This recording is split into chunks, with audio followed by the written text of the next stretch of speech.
Hello बच्चों, let us see this question. In xy plane, a region y greater than 0 has a uniform magnetic field B1 k cap in the region, and in the region y less than 0 has another magnetic field B2 k cap. A positively charged particle is projected from the origin and along the positive y direction with a speed v naught pi meter per second at time t equal to 0 as shown in the figure. Neglect any gravity in the problem. Let t equal to t be the time when the particle crosses x-axis from the below. For the first time, v2 equal to 4v1, the average speed of the particle in meter per second along the x-axis in the time interval t is. हमसे ये पूछा जा रहा है sir, simply सी बात है, ऊपर की साइड सारी की सारी मैग्नेटिक फील्ड B1 है, नीचे की साइड सारी की सारी मैग्नेटिक फील्ड B2 है। एक चार्ज पार्टिकल आपने ओरिजिन से फेंका, प्रोजेक्ट करा with velocity pi as shown in the figure.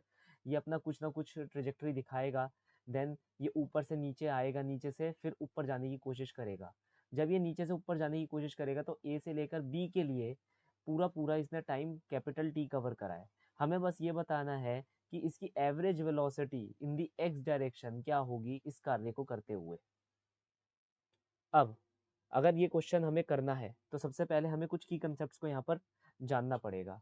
सबसे पहला की कंसेप्ट क्या है कि motion of a charge particle, motion of a charge particle inside magnetic field moving with velocity v is a circular track या path। कहने का मतलब है हमारा चार्ज पार्टिकल अगर किसी भी मैग्नेटिक फील्ड में v वेलोसिटी से जाता है तो बेसिकली वो एक सर्कल बनाता है, हमेशा एक सर्कल बनाएगा। अब आपने उसे यहाँ से फेंका तो भी वो एक सर्कल बनाएगा। तो दूसरी चीज है force on the moving charge particle q v cross B. तो ये जो पर्टिकुलर फोर्स है यही हमारे चार्ज पार्टिकल को सर्कल काटने में मदद करती है। तो यहाँ पर अगर हम ध्यान से देखें तो वेलोसिटी जे कैप डायरेक्शन में हमारी, और मैग्नेटिक फील्ड किस डायरेक्शन में, पॉजिटिव के कैप डायरेक्शन में। दैट इज जो हमारी फोर्स लग रही है वो प्लस आई कैप डायरेक्शन में लग रही है। तो इस डायरेक्शन में फोर्स लग रही है जिसकी वजह से चार्ज पार्टिकल ऐसे मोशन करता हुआ जाएगा। अब यहाँ पर आएगा वो बी पॉइंट पर, ठीक है, ए से शुरू करा बी पॉइंट पर आएगा। नाउ एट बी पॉइंट इसकी वेलोसिटी क्या होगी, क्योंकि इसी पॉइंट से ये एंटर करेगा दूसरे रीजन के अंदर। तो तीसरा की कंसेप्ट भी याद रखिएगा। तीसरा की कंसेप्ट क्या कहता है कि velocity of the charge particle never changes, मतलब जो हमारा चार्ज पार्टिकल है उसके ऊपर जो मैग्नेटिक फील्ड है वो कितना वर्क डन करती है, जीरो वर्क डन करती है। That is from the work power energy we know that कि total work done equal to change in kinetic energy. जब टोटल वर्क डन ही जीरो हो रहा है तो चेंज इन काइनेटिक एनर्जी क्या होगी, जीरो होगी। That is speed is constant. तो जिस स्पीड से ये जा रहा है उसी स्पीड से ये यहाँ पर एंटर करेगा। नाउ जब ये एंटर करेगा तब ये एक और सर्कल काटेगा। लेट अस से ये इसने एक सर्कल काट दिया, ठीक है। सो अगर हमें निकालनी है v average in x direction तो मैं यहाँ लिख सकता हूँ total distance in x direction upon total time taken. Total time कितना दे रखा है, कैपिटल डी दे रखा है। Total distance in x direction हमें निकालना है। अब ए से बी हम गए तो कितना गए भाई, जितनी इसकी रेडियस है, ये क्या है, एक हाफ सर्कल है। हाफ सर्कल की जितनी रेडियस है उसके 2 टाइम्स हम गए। दैट इज इसके डायमीटर हम चल लिए, तो इसका डायमीटर है d1। तो एक्स डायरेक्शन में पहले हम ए से बी गए, फिर हम बी से सी गए।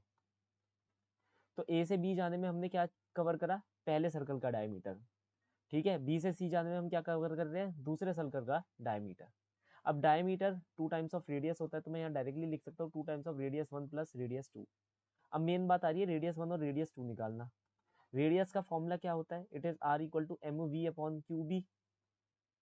एम वी परपेंडिकुलर कहना चाहिए मुझे, क्योंकि जो वेलोसिटी मैग्नेटिक फील्ड के परपेंडिकुलर होगी वही अकाउंटेड होती है। तो अगर मैं आर वन को निकालूं so that will be R M into pi upon Q into B one, magnetic field B one, velocity pi. Similarly R two क्या होगा, एम इंटू पाई, उसके लिए भी सेम वेलोसिटी है पाई, लेकिन उसकी मैग्नेटिक फील्ड कितनी है, 4 गुना है बी वन से। दैट इज मैं ये कह सकता हूँ वो 1/4 है आर वन का।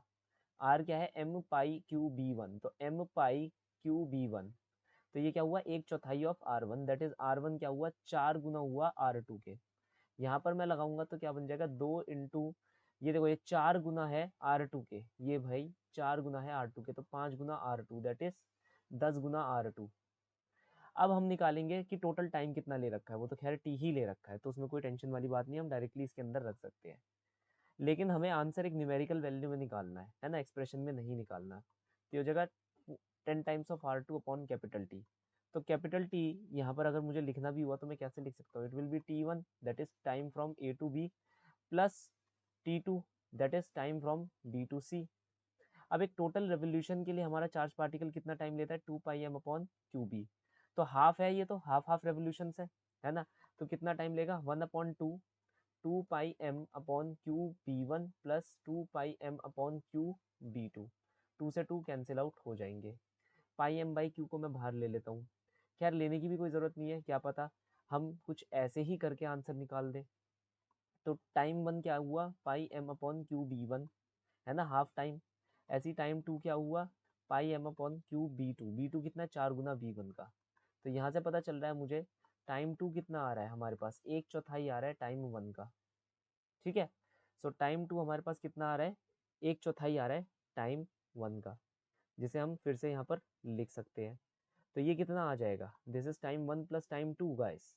तो ये कितना आ जाएगा, time 1 equal to 4 times of time 2 that is total time t equal to 4 times of time 2 plus time 2 that is 5 times of time 2।